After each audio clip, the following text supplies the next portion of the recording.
COPD is the third leading cause of death in the world, and yet nobody recognizes and treats COPD. That's an irony.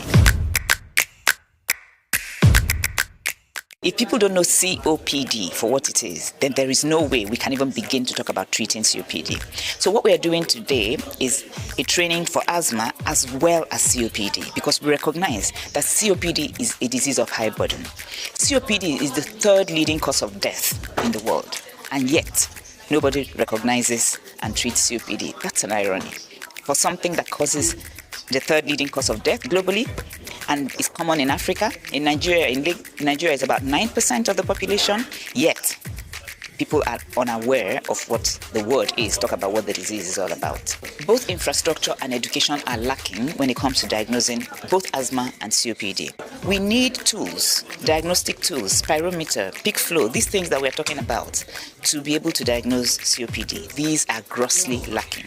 Spirometers are only present in tertiary healthcare hospitals in Nigeria, and that is an area that we need to change. It was so important for the community to be aware. How would they be aware? That's why we are training and retraining our healthcare personnel, nurses to be precise. Why the nurses? Nurses have about 60% of our healthcare workers globally, and whenever they wanted to assist them or ensure that things are done accordingly, nurses are usually being placed at the front of the desk. Europe prioritize the health of their citizenry, and that's what Nigeria too is taking a clue from.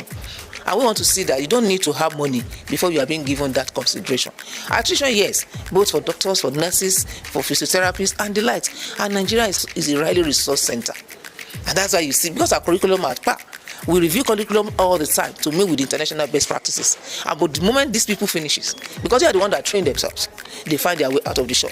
And if I must tell you, Nigerians are doing wonderfully well anywhere they find themselves. So we are trying to see what can we do, at least to retain them. There's a reverse order that the present administration person of His Excellency Mr. Babajide Sanwo-Olu is trying to do to bring everybody to the focus.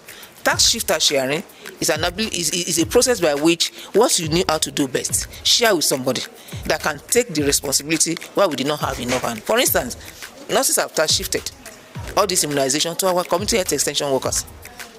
We get to dressing to our, but delivery we still maintain it. Why? We can't determine the complication of the delivery at the beginning of the delivery, and we don't want to lose that mother again. So we still kept to that delivery and family planning. Others have been tax shifted and they are doing wonderfully well, but under closer monitoring of that official.